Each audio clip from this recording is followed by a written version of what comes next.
আসসালামু আলাইকুম রহমতুল্লাহি অবারাকাতুহু।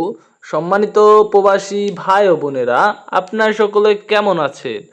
আশা করি আল্লাহর অশেষ রহমতে সবাই অনেক ভালো আছেন।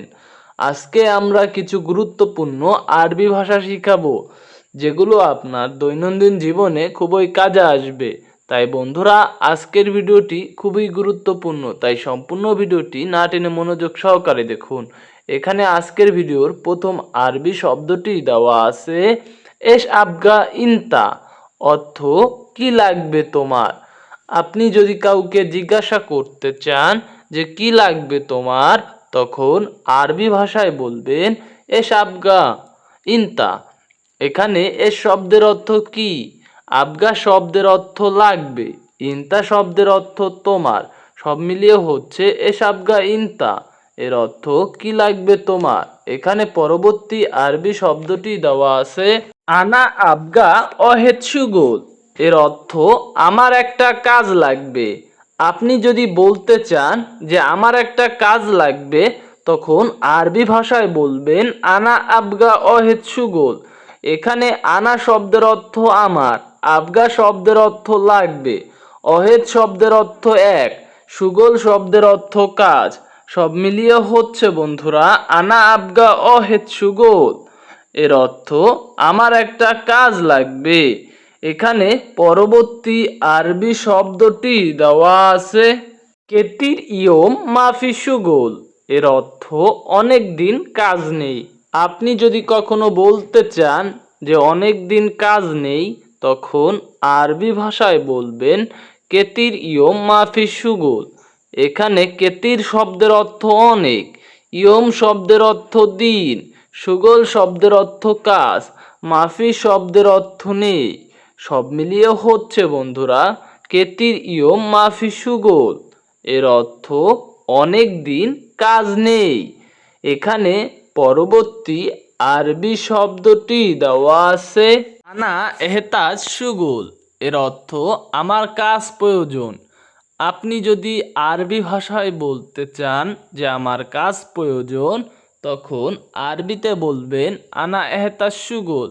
এখানে আনা শব্দের অর্থ আমার, এহতাজ শব্দের অর্থ প্রয়োজন, সুগোল শব্দের অর্থ কাজ, সব মিলিয়ে হচ্ছে বন্ধুরা আনা এহতাজ সুগোল।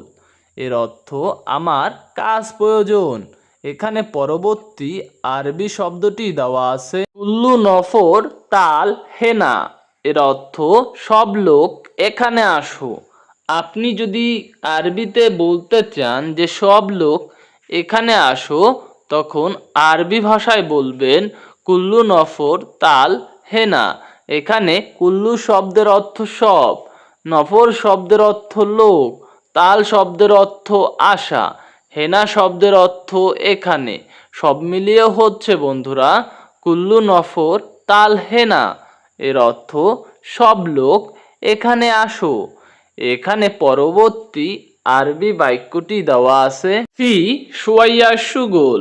এর অর্থ কিছু কাজ আছে। আপনাকে যদি কেউ বলতে চায় যে কিছু কাজ আছে, তখন আরবি ভাষায় বলবে ফি শুয়াইয়া সুগোল। এখানে ফি শব্দের অর্থ আছে, সুগোল শব্দের অর্থ কাজ, শুয়াইয়া শব্দের অর্থ কিছু, সব মিলিয়ে হচ্ছে বন্ধুরা ফি শুয়াইয়া সুগোল। এর অর্থ কিছু কাজ আছে। এখানে পরবর্তী আরবি শব্দটি দেওয়া আছে ইন্তারো মক্তব। এর অর্থ তুমি অফিসে যাও।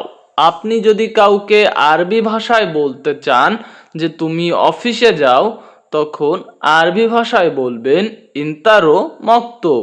এখানে ইন্তা শব্দের অর্থ তুমি, রো শব্দের অর্থ যাওয়া, মক্তব শব্দের অর্থ অফিস, সব মিলিয়ে হচ্ছে ইন্তারো মক্তব, অর্থ তুমি অফিসে যাও। এখানে পরবর্তী আরবি শব্দটি দেওয়া আছে হুয়া মুকয়েস। এর অর্থ সে ভালো না। আপনি যদি কাউকে বলতে চান যে সে ভালো না, তখন আরবি ভাষায় বলবেন হুয়া মুকয়েস।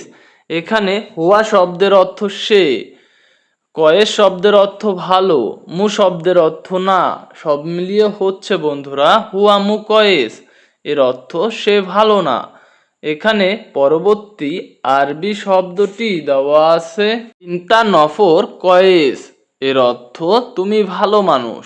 আপনি যদি কাউকে প্রশংসা করে বলতে চান যে তুমি ভালো মানুষ, তখন আরবিতে বলবেন ইনতা নফর কয়েস।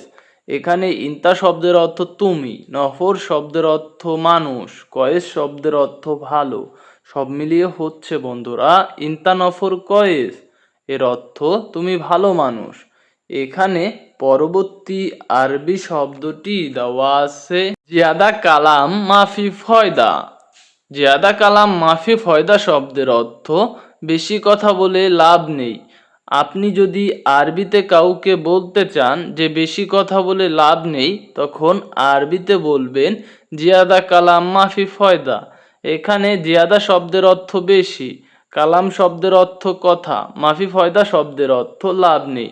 সব মিলিয়ে হচ্ছে বন্ধুরা জিয়াদা কালাম মাফি ফয়দা। এর অর্থ বেশি কথা বলে লাভ নেই। এখানে পরবর্তী আরবি শব্দটি দেওয়া আছে আনা জিয়াদা আতশান। এর অর্থ আমি অনেক পিপাসিত।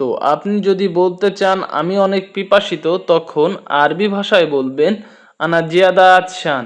এখানে আনা শব্দের অর্থ আমি, জিয়াদা শব্দের অর্থ অনেক, আতশান শব্দের অর্থ পিপাসিত। সব মিলিয়ে হচ্ছে আনা জিয়াদা আতশান। এর অর্থ আমি অনেক পিপাসিত। খাল্লি বাল্লি আনা মায়াবগা। এর অর্থ বাদ দাও আমার লাগবে না। আপনি যদি কখনো বলতে চান যে বাদ দাও আমার লাগবে না, তখন আরবিতে বলবেন খাল্লি ওয়াল্লি আনা মায়াবগা। এখানে খাল্লি বাল্লি শব্দের অর্থ বাদ দাও, আনা শব্দের অর্থ আমার, মায়াবগা শব্দের অর্থ লাগবে না। সব মিলিয়ে হচ্ছে বন্ধুরা খাল্লি বাল্লি আনা মায়াবগা।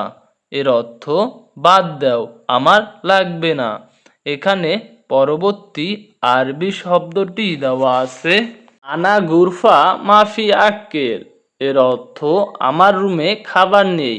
আপনি যদি আরবি ভাষায় বলতে চান আমার রুমে খাবার নেই, তখন আরবি ভাষায় বলবেন আনা গুরফা মাফি আক্কেল।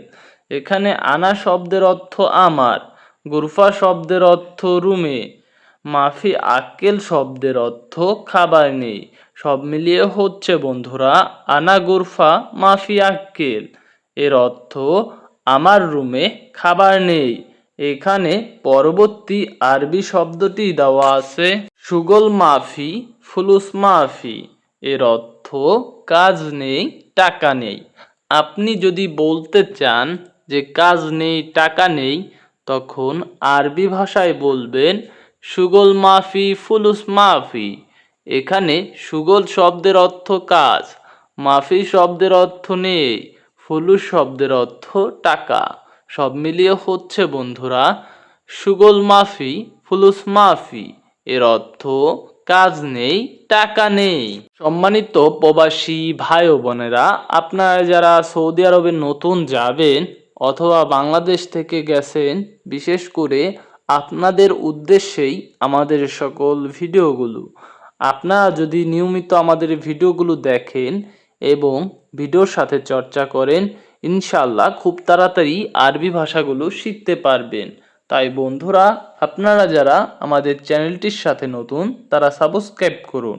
আর যারা ইতিমধ্যে চ্যানেলটি সাবস্ক্রাইব করেছেন তাদেরকে জানাই অসংখ্য ধন্যবাদ। আজকের মতো এই পর্যন্তই। দেখা হবে অন্য ভিডিওতে। আল্লাহ হাফেজ।